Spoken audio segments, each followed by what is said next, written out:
twongeye turatomboye bana b'Imana kuba tugira umuntu Nyagasani akaba aduhamagaye ku neza ye, ku izina ry'Imana Data na Mwana na Roho Mutagatifu, amen.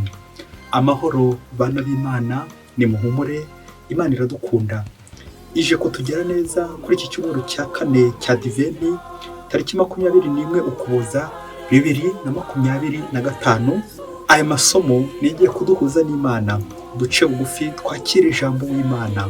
Isomo rya mu gitabo cy'umuhanuzi Izayi, umutwe wa 7 umurongo wa 10 kugeza ku 16. Uhoraho yohereza umuhanuzi Izayi kubwira umwami Akazi ati: saba Uhoraho Imana yawe aguha ikimenyetso, cyaba icyo hasi kuzimu cyangwa se icyo hejuru mu kirere. Akazi arasubiza ati: ntacyo nsabye, kandi sinshaka no kwinja Uhoraho. Nuko Izayi aravuga ati: tega amatwi rero umuryango wa Dawudi, mbese ntibihagije kunaniza abantu kugira ngo mwe mutangiye kunaniza Imana yanjye? Noneho rero ni Nyagasani ubwe uzabihera ikimenyetso. Dore ngaha umwari asamye inda, akazabyara umuhungu, maze akazamwita Emanuweli. Azatungwa n'amata y'ikivuguto n'ubuki, kugira ngo azabashe kwanga ikibi ahitemo icyiza. Na mbere yuko umwana azabasha kwanga ikibi agahitamo icyiza, ibihugu byabo bami bombi utinya bizaba bitakivugwa. Iryo ni ijambo ry'Imana. Zaburi ni ya 24. Uhoraho naze, niwe mwami wuje ikuzo. Isi ni y'Uhoraho hamwe n'ibiyirimo, yose ni hamwe n'ibituyeho byose. Niwe wayitendetse hejuru y'inyanja, anayitereka hejuru y'inzuzi ubutayegayega. Ninde uzazamuka ku musozi w'Uhoraho, maze agahagarara ahantu hatagatifu? N'ufite ibiganza bidacuma n'umutima usukuye, ntararekeye na busa ibintu by'amahomvu. Uwazabona umugisha w'Uhoraho n'ubutungane bukomoka ku Mana Umukiza we. Bene abo nibo bagize ubwoko bw'abo mushaka, bagashakashaka uruhanga rwawe, Mana ya Yakobo. Uhoraho naze, niyo mwami wuje ikuzo. Isomo rya 2 ry'umworo Pawulo Mutagatifu yandikiye Abanyaroma, umutwe wa 1 umurongo wa 1 kugeza ku wa 7. Bavandimwe, njyewe Pawulo umugaragu wa Yezu Kristo ndabaramutsa. Koko natoreye kuba intumwa, nteganyirizwa kwamamaza inkuru nziza Imana yari yateguje abahanuzi bayo mu byanditswe bitagatifu. Iyo nkuru nziza yerekeye umwana wayo Yezu Kristo umwami wacu, wabayeho kubw'umubiri ari mwene Dawudi, ariko izuka rye ava mu bapfuye rigaragaza ko ari umwana w'Imana mu bubasha bwose bwa Roho Mutagatifu. Ni nawe waduhesheje ubutumwa bwo kuyobora mu ikuzo ry'izina rye amahanga yose ku kwemera, ariyo mubarirwamo namwe abahamagawe na Yezu Kristo. Mwebwe rero batoni b'Imana muri Roma, mwebwe abatagatifujwe no gutorwa n'Imana, nimugire neza n'amahoro bituruka ku Mana umubyeyi wacu no kuri Nyagasani Yezu Kristo. Iryo ni ijambo ry'Imana. Nyagasani Yesu nabane namwe. Amagambo mu Ivanjili ntagatifu uko yanditswe na Matayo, umutwe wa 1 umurongo wa 18 kugeza ku 24. Dore uko Yezu Kristo yavutse. Nyina Mariya yarasabwa na Yozefu. Mu gihe batarabana aza gusama inda ku bubasha bwa Roho Mutagatifu. Yozefu umugabo we wari intungane kandi utashaka kumuteza urubwa, yigiye inama kumusezerera rwihishwa. Igihe arakibizirikana, umumarayika wa Nyagasani amubonekera mu nzozi aramubwira ati: Yozefu mwana wa Dawudi, witinya kuzana umugeni wawe Mariya, kuko asamye ku bubasha bwa Roho Mutagatifu. Azabyara umwana uzamwite Yezu, kuko ari uzakiza umuryango we ibyaha byawo. Ibyo byose ariko byabereye kugira ngo uhuzwe ibyo Nyagasani yavugishije umuhanuzi ati: dore umukobwa w'isugi agiye gusama inda, maze azabyara umuhungu, nuko bazamwite Emanuweli, ari byo kuvuga ngo Imana turi kumwe. Yozefu akangutse abigenza uko umumarayika wa Nyagasani yamutegetse, nuko azana umugeni we. Iyo ni Ivanjili ntagatifu. Yozefu akangutse abigenza uko umumarayika wa Nyagasani yamutegetse, azana umugeni we. Alleluia, amen, amen, amen. Bebuke b'Imana, nimugire amahoro. Aha tugeze ni kuri buri munsi. Fungura buri munsi, ufungure buri munsi, ufungure abandi buri munsi, ijambo ry'Imana buri munsi, ineza y'Imana buri munsi. Nyuma yo kuzirikana ku masomo y'iki cyumweru cya 4 cya Diveni, aho tuzirikana ko ari icyumweru cya nyuma mu byumweru 4 bigize Diveni, twiteguramo Mesiya umucunguzi w'abantu. Hasigaye iminsi mike, iminsi 4 gusa, kugira ngo twakire uwo mukiza ari mu biganza byacu, ari mu buzima bwacu, ari iwacu mu ngo, Yezu Kristo kuri Noheli. Amasomo rero turi kuzirikana natwegereza ko Imana iri hafi.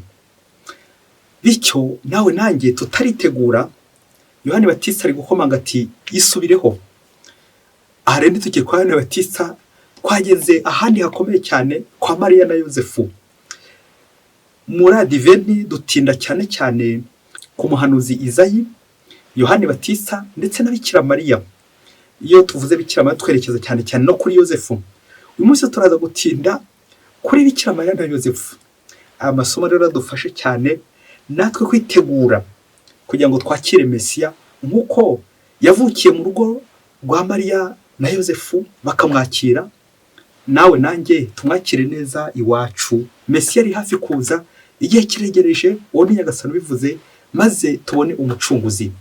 Nyuma kumva isomo ryawe twavanye mu gitabo cy'umuhanuzi Izayi, aho umwamakazi yarakikijwe n'ibihugu biri kumujomba, biri kumuhanda, biri kumurwanya, kandi ari wari uyoboye umuryango w'Imana, umwami. Umwamakazi atangira kugira ubwoba ati noneho biragenda bite? None umuhanuzi Izayi aje kumubaza kugira ngo asabe Uhoraho ikimenyetso, ariko akazi bishoboke ko nyine yaratangiye kunanirwa, yibaza n'ubundi se ntacyo nza kubihinduraho, reka banansinde. Nuko aravuga ati sinshaka kwinjira Imana yanjye. Aha niho Nyagasani agiye kugaragaza imbaraga ze, akereka akazi ko ari usumba byose, ubwo agiye guhumuriza akazi, ahumurize n'imbaga yose. Mu kumuhumuriza aramwerekeza ku mucunguzi ugiye kuza.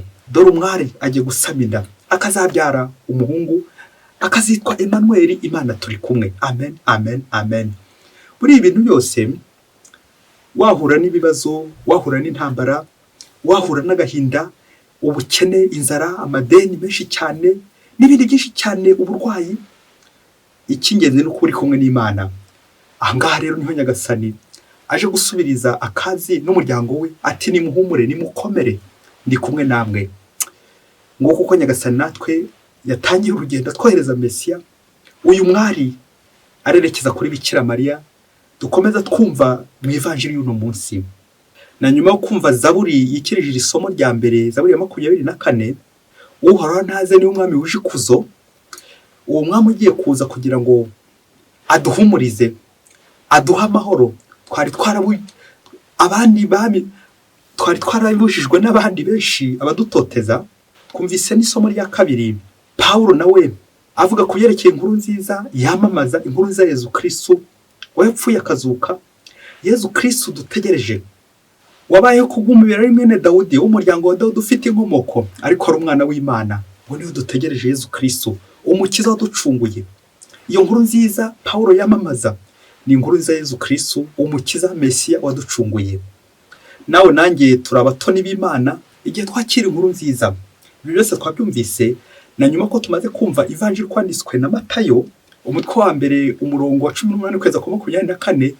Ivanjiri duherutse kumva ku wa 4 washize, rimwe ukibaza ngo harya turongera tubone icyo tuyivugaho ko n'ubundi twayivuzeho. Ijambo ry'Imana ntirisaza, ijambo ry'Imana rihora rishya, ijambo ry'Imana rihora rivuga bitewe n'igihe. Buri munsi Imana iravuga. Iri jambo twakiriye rirakomeye cyane, aho dutinda kuri Bikira Mariya na Yosefu mu mubano wabo, uburyo babanye. Ngo Mariya yagiye kwisangasanga nyine yasamye, ariko yirinze gusandara, nuko akomeza gusigasira umwana we. Imana rero twumvise uburyo igiye gukora ibishoboka byose kugira ngo irengere Bikira Mariya, kuko muri iki gihe cya Bikira Mariya ababaga abakobwa n'abari bafatwaga basambanye, bagatwara inda, baterwaga amabuye, byari kwicisha amabuye. Imana rero ikomeje gutegura aho umwana wawe uzavukira kwa Yosefu. Nibwo rero igiye kwa Yosefu. Yosefu rero nk'umuntu w'intungane, umuntu w'Imana, ashobokeye Imana, yemereye Imana uko gushaka kwayo. Ariko nyuma yo kwemerera Imana, hatambutse ikintu gikomeye cyane cyuko Yosefu yari intungane, ari ikibanga, ari ndahemuka, ngo ntiyashakaga guteza Mariya, kumukoza isoni, kumuteza urubwa. nuko yigira inama yo kumusezera rwihishwa ngo mu gihe hari icyo bitekereza ngo mu nzozi ibintu biza guhinduka. Aha rero niho tujya gutinda no munsi izi nzozi za Yozefu, uburyo yahuye n'Imana iri joro bigatuma imigambi yari afite yari na myiza, kuko Yozefu yari umusore nk'abandi, yari yaranasabye, yagombaga, yari afite uburenganzira bwo kuvuga ati uyu si nkimushatse, ariko akantu yakoze kumusezera rwihishwa mu gihe arakibitekereza ibyo byose twumvise ahantu yahuriye na Nyagasani ahangaha nyine mu nzozi ku buriri.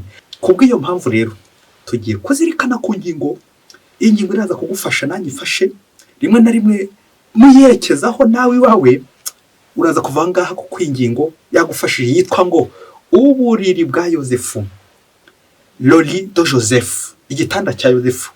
Ese ni kibaho, ni iki cyuma? Igitanda cya Yozefu. Ese Yozefu yararaga hehe? Ese Yozefu yabaga hehe? Ese Yozefu iki gitanda yakimajije iki? Byagenze bite?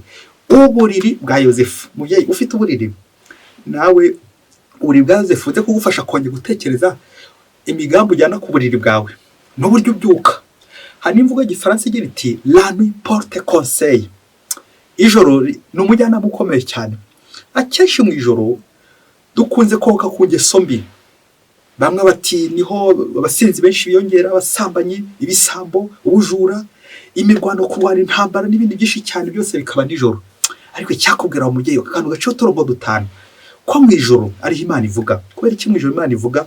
Kuko abantu akenshi ku manywa abenshi baba basinziriye, abenshi ku manywa bari gukora imirimo y'urudaca, ariko nijoro Imana ikavuga ati reka nanjye nkubwire.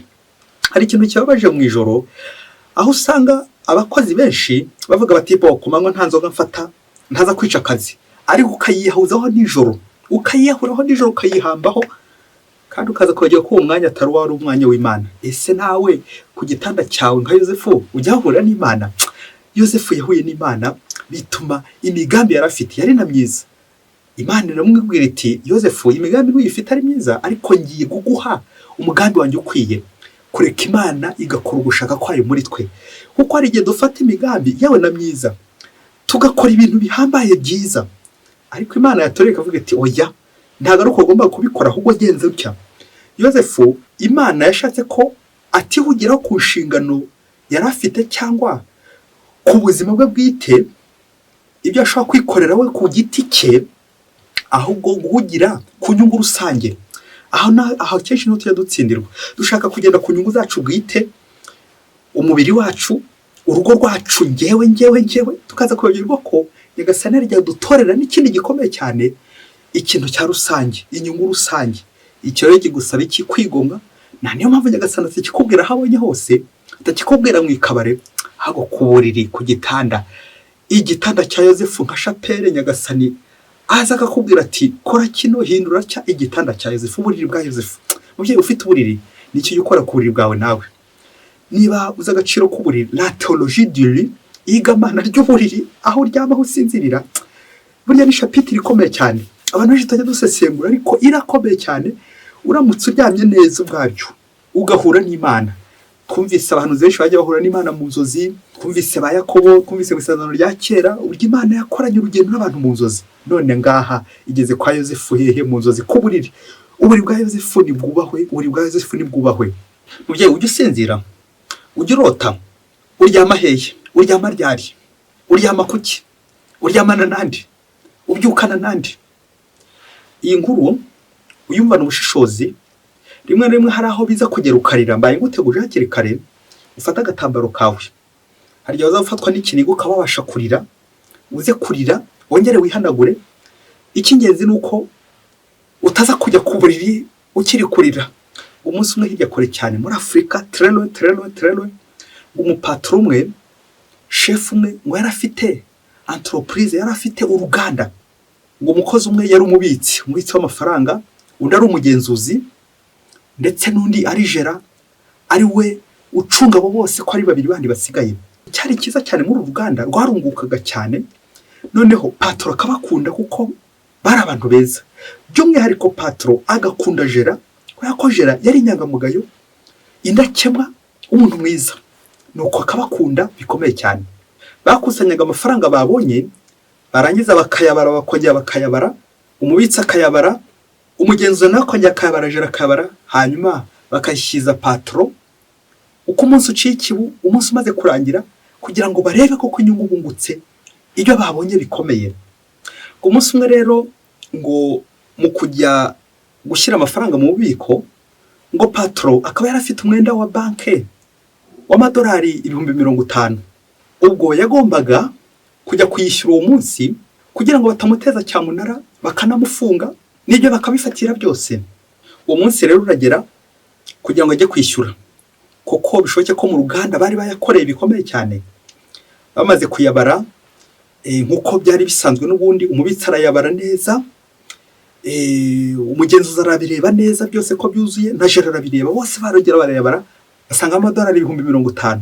Babihereza shebuja kugira ngo ajye kwishyura umwenda wa banki nk'uko byari biteganyijwe uwo munsi. Shebuja aragenda, wageze kuri banki aratangira arishyura koko, nuko baza gusanga aburamwe inote y'amadolari 5,000. Shebuja nuko yari yaje yemeye avuga ati noneho ndishyuye birarangiye. Nuko aramubwira ati amafaranga yawe ntabwo yuzuye, n'ubundi ni hahandi turagufunga cyangwa duteze ibyawe cyamunara kuko utararangiza kwishyura yose. Bishoboke ko yasabye imbabazi, baza kumuha ikindi gihe gito ngo nyuma y'iminsi 3 azaba arangije kuyishyura cyangwa nyine bamufatire ingamba n'ibihano. Wa patro araseba ko kanya nyine agira ikibazo kiremeye cyane, uburyo yatwaye amafaranga yuzuye, uburyo yarazi ko yuzuye. None kuri banki bayabaze neza naho hibereye basanze atuzuye, aburamwe inoti ya 5. Aragenda agira umujinya ukomeye cyane murandura nzuzi, yibaza uburyo abo bakozi bamuhemukiye, ariko cyane cyane atunga agatoki jera uwo mukoje isoni agatuma seba. Patoro ahita afata n'uburakari bwinshi, ahita ashishimura inyandiko asezera abakozi bose, cyane cyane yihanangiriza jera uburyo amuhemukiye n'uburyo amukoje isoni agatuma seba bene ako kageni. Nuko abakozi batahamara amasaba cyo nta n'imperekeza bahaye kubera ko amukoje isoni amadolari 5,000. Nuko amaze kwandika amabaruwa atuka abo bakozi kandi abacyura, igihe cyaje kugera babakozi baragenda bibisambo. Ngo jera yatekereza uburyo yitwaraga neza imbere ya shebuja, kandi ngo yatekereza n'ukuntu ngo amafaranga atigeze yakoraho, n'ukuntu ataje shebuja amuhamije icyaha cy'uko amwibye. Jera agakomeza gushenguka. Nuko jera afata icyemezo cy'uko nawe agiye kumwandikira ibaruwa ishyushye, ibaruwa y'amaraso, anamutuka. Bishoboke ko anamututse ku babyeyi, arayandika iyo baruwa, yarayandika. Afata icyemezo cy'uko umunsi ukurikiyeho azajya kuyishyira ku iposita, ubundi ikagera kwande, ikagera kuri uwo muyobozi umwirukanya amurenganyije. Nuko aba amaze kuyifunga neza kubera ko bwari bwije, ku iposita bagombaga kubyuka bakora. Nuko araryama, mu gitondo afite umugambi wo kubyukira ku iposita kugira ngo ashyire shebuja y'abaruwa.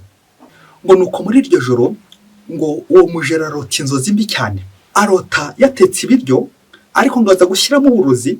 Ibyo biryo akajya bihereza se umubyara mu nda, papa w'umubyara mu nda. Yashaka kubimushyira, yabigeze imbere ya papa we, nuko akabona intare ziri kumwirukaho. Yashaka kubimuhereza, intare zikamwirukaho. Nuko akomeza kurwana n'izo ntare, aho kugira ngo ashyire papa we ibiryo bya bindi biroze, za ntare zikamwirukaho. Nuko wajera aza gukanguka yananiwe, ari kwicuza bikomeye cyane uburyo yaragiye kuroga papa we amuhereza ibiryo kandi ntacyo bapfa, ari ubwa mbere yarakoze ku burozi. Nuko nyuma yo gutekereza kuri ubwo burozi yaragiye guha papa we, aza gutekereza no kuri ya baruwa yanditse irimo ibitutsi y'amaraso. Afata icyemezo cy'uko atongera kuyiha shebuja, akabanza agategereza akanya gato areba ko bizisobanura.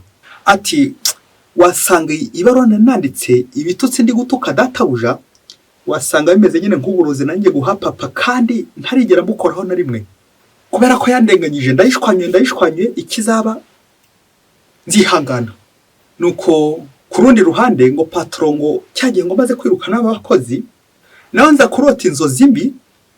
Ngo hari yagiye mu ruhame rw'abantu, bishoboke ko hari mu nama kwitangazo, ngo aza kurota yambaye ipataro icitse, pantalon déchiré, irimo ibipfumure, irimo imyenge, irimo ibitore. Nuko akagaragara imbere ya rubanda yambaye imyenda icitse. Nuko akomeza kugira isoni, yibaza uburyo yatinyutse akajya mu bantu yambaye imyenda icitse. Aza kumva bimubaje cyane izo nzozi. akangutse yibuka ko ya pantalo yigeze yambara avuye ku ikabare wa munsi asezera ba bakozi, ya pantalo atarayifura icyanduye. Akajya koma agatima ko asanga izo nzozi ariyo pantalo zamwerekezagaho, ipantalo icyanduye. Afata icyemezo ko abyuka mu gitondo ayihanagura ayifura, kuko yanayikundaga cyane, dore ko kuva yasinda atigeze yongera kuyifura. Nuko atangiye kuyifura, arebye mu mufuka w'inyuma asanga hizingiyemo idolari rya 5 bigaragare nkaho yari yarabyibagiwemo. Mbese ahandi nanone yari yarabitse amadolari 50,000 byose, bishoke ko ya noti ya 5 yizingiyemo inyuma ntiyabasha kuyibona. Nuko aterura amadolari 45,000 yibagirwamo inoti ya 5, bituma kuri banke babara nyine babona ari 45. Nuko neza patro yumva neza ahita atekereza uburyo bwose yarenganyije b'abakozi akababeshyera, kandi amafaranga yari yarayibagiye mu ipataro atarigeze yakuramo. Ubwo ndabizi uri gushaka kumbaza uburyo yaje kongera guhamagara b'abakozi bagasubira mu kazi, na nyuma y'izo nzozi zose amaze kurota, inzozi mbi zimwerekeza ku karengane yakoreye aba bakozi be, na nyuma ya ziriya nzozi zajera nawe zimwerekeza biriya bibi yaragiye gukora, agiye kwihimura kuri shebuja, kandi ukuri gusiga muri ya pataro yari yanduye. Ariho haza kuboneka amakuru ya noti yari yabuze. Bayoboke b'Imana, Yezu Kristo akuzwe. Ngubu buriri, ngiki gitanda, car la nuit porte conseil. Twongeye dutekereza uburyo Jera ndetse na patro ijoro ribagiriye akamaro bitewe n'ibyo bari barimo barota. Bya bindi givuga cy'Rwanda gira iti umutinda rota icyo ashonje. Nawe nanjye ntitukima agaciro inzozi zacu, na Nyagasana akomeza kugenda avuga. Amasaha 28 yose Nyagasana ari kugenda avuga. Nta nawe Nyagasani abura kuvuga. No mu nzozi, n'igihe twasinziriye, n'igihe tudahari, Nyagasana akomeza kugenda agira ate avuga. Ngiki gitanda cya Yozefu, nguburiri bwa Yozefu, igitanda Nyagasani anyuraho Yozefu akabanamo n'Imana. Yozefu yari yasinziriye, hari imigambi yari afite, none Nyagasana arahinduye, ayihindukije yerekeza ku migambi y'ijuru. Mu gihe Yozefu yashatse imigambi yo kubana mu rugo, gushinga urugo, Imana ihinduye imigambi ye vuba yerekeje ku migambi y'ingoma y'ijuru, kwakira Yezu Kristo jambo w'Imana, umugambi ukomeye, umugambi wo gucungura abantu. Yozefu nawe yinjiyemo.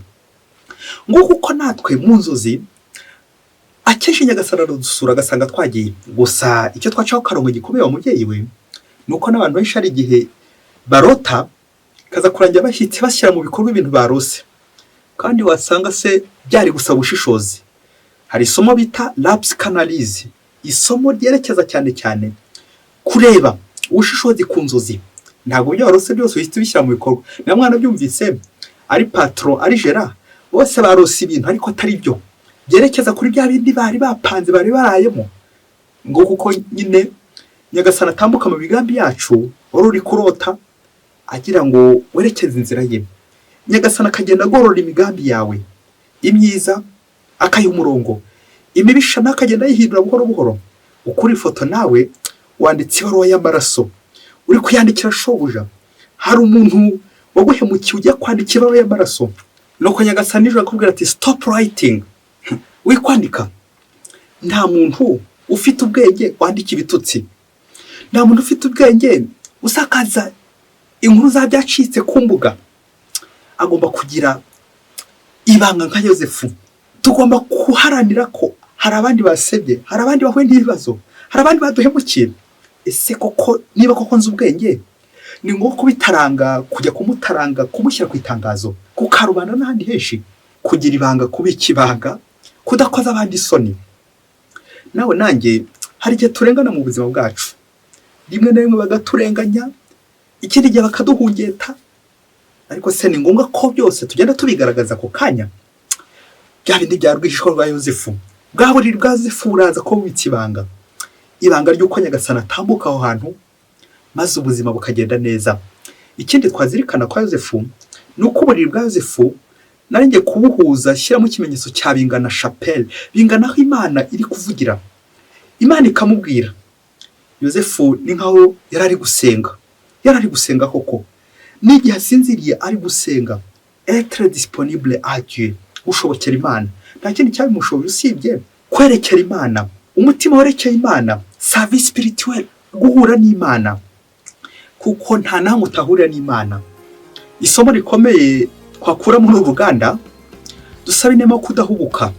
Iyo patro atakiza guhubuka ngo arenganye bariya bakozi, ya no kwikabakabakara muri wa mufuka, akabona ya mafaranga, bityo ntareke kugira abakozi nabi. Iyo atakiza kuburirwa n'Imana mu nzozi, yari gukomeza avuga ati abakozi b'isambu. Ariko Nyagasani yaje kumusura nijoro. Iyo ujera akiza guhubuka agahita yohereza ino baruwa atarahura n'Imana muri izi nzozi, tekereza uburyo ari gutuka shebuja. Ngibi bikagaragara nkaho nyine tekereza nawe gutuka papa wawe. Muri iki gitutsi n'uburozi bukomeye cyane. Nawe ugera ureba abantu utuka kuri telefone, ukawohereza message z'ibitutsi, ukawohereza message zibasebya ngo nuko bakugiriye nabi, bamwe ukabatuka abandi ukabatuka ku babyeyi. Mubyeyi Yosefu n'umunsi arakwigisha nawe kudatukana, kutandika ibitutsi. Nibyo byose byakubereye enigme, ibyo byose byakubereye ishoberamahanga, ibyo byose bitari gukemuka mu buzima bwawe, byamumaze kugereka Imana. Kuko Nyagasani afite uburyo aza kugusura, ubundi akagusana. Ngicyo ng'uburiri bwa Yosefu, aho duhurira n'Imana. Nyuma yo kumva uburiri bwa Yosefu, hari imigambi nawe wafata. Ese uryama umaze gutekereza ibiki? Uryama umaze guhura nandi. Hari benshi baryama bamaze gusinda, abandi bakaryama bamaze gukora ingeso mbi z'urukozasoni n'ibindi byinshi bibi. Ibyo byose nyine ntabwo roho yawe yerekeye Imana. Niyo mpamvu uzarota nabi, kubera iki imigambi bishora yipanga. Aho Nyagasani ugira ubuntu akayinyuramo, imigambi yawe Nyagasani akayinyuramo, bizagenda neza. Twongeye dutekereze kuri bwa Yosefu n'icyumba cya Yosefu. Bishoboke ko nta mafilime y'urukozasoni yabaga ari hafi aho ngaho. Bishoboke ko nta mafoto yari amanitse ku bikuta n'ahandi y'urukozasoni, mafoto mabi. Bishoboke ko mu cyumba cya Yosefu hari hateguwe neza nyine nk'umuntu w'Imana. Icyumba cy'umuntu w'Imana uburyo kiba giteguye, uburiri bw'umuntu w'Imana uburyo buba buteguye, naho nyine witegura nka chapelle uza guhurira n'Imana. Twongeye dutekereza natwe ku mari yacu tujya duhakorera, ingeso mbi duhakorera, ubugambanyi duhategurira, n'ubundi bukozi bw'ibi bwose. Yosefu aduha isomo ryo gutegura neza uburiri bwacu, ngando tuza guhurira n'Imana nka chapelle nziza, aho Imana ikomeza kugenda itubwirira. Hari n'abahanga benshi bemeza ko mu gitondo iyo ukangutse hari ibintu waraye urota, hari ibintu waraye uvuga, hari ibintu waraye upanga. Ukanguka mu gitondo wumva wahumurijwe, kakurya kaza humurizwa. Ukanguka mu gitondo hari inzira Imana yaguhaye, hari ibisubizo Imana yaguhaye. Car la nuit porte conseil. Nawe nujya kuryama ubanza uvuga uti hari ubu ndaza guhura n'Imana, iki gitanda ndahohura n'Imana. Ubishyire mu ntego uhure n'Imana kandi kuko muhuri. Hari ikindi kintu gikomeye nshaka guhishura muri aka kanya abahanga benshi bagiye bavugaho: position uryamiramo. Nino Yosefu bishoboke ko ariho yaryamiye. Kuryama umutima werekeye Imana, kutaryamira umutima bityo ukaryamira uruhande rutariho umutima. Bishatse kuvuga uruhande rw'iburyo akaba ari uryamira ukihengeka, aho ngaho bishatse kuvuga nyine uri kureba Imana. Ariko iyo niyo position y'umubiri narivuze physique. Icy'ingenzi nuko umubiri wawe, roho yawe iri kuzamukigana Imana, ugahura n'Imana muri iryo joro. Position ufata igihe ugiye kuryama. Na niyo mpamvu umuntu agiye kuryama abanza gusenga nyine kugira ngo uhure n'Imana, wishyire muri mood yo kuza guhura n'Imana. Ni nabyo tugiye gusorezaho. Papa Francisco ucyuye igihe yavuze ati nujya kuryama ujye wipakururamo ikibi, wipakuremo umujinya, umushiha, wipakuremo za ngeso mbi kugira ngo uze guhura n'Imana. Kuko nukomeza kubyipakiramo bya bibi, hari igihe byaba ari byiza kurota, ariko nabyo nubirota uze gukura mu isomo. Nta na rimwe Nyagasani adatambuka ku mariri yacu agira ngo atwerekeze inzira igana Imana, agira ngo tuze guhura nawe. Nawe nanjye Mesiya arifuza kuza iwacu na nijoro, no mu nzozi, no ku mariri yacu. Ese uburiri bwawe naho nawe uhura na Nyagasani nka Yosefu? nuko ntabwo ushobora gushobokera Imana utaretse Nyagasani agakwigarurira koko. Ndetse na nijoro ongera utekereze uno munsi ku ngeso mbi ubanza kwijandikamo mbere yo gusinzira, ngaho uvugira kuri telefoni ibishenzi, ibigambo by'urukozasoni n'ibindi byinshi cyane bikujyana kwa sekibi, bikaza gutuma urota nabi nyine, bikaza gutuma udahura n'Imana. Birabe nanjye nawe inzozi zacu aba ari aho duhurira n'Imana. Imana ikomeze kutuyobora, tumenyere Imana mu migambi myiza dufiteho, haba ku manywa haba nijoro, duhure n'Imana buri munsi nka Yosefu mutagatifu. Udusabire buri munsi. Mwese Imana ibahe umugisha. Imana Data na Mwana na Roho Mutagatifu. Amen. Padiri Masumbuko Ladislas wa Diyosezi ya Cyangugu.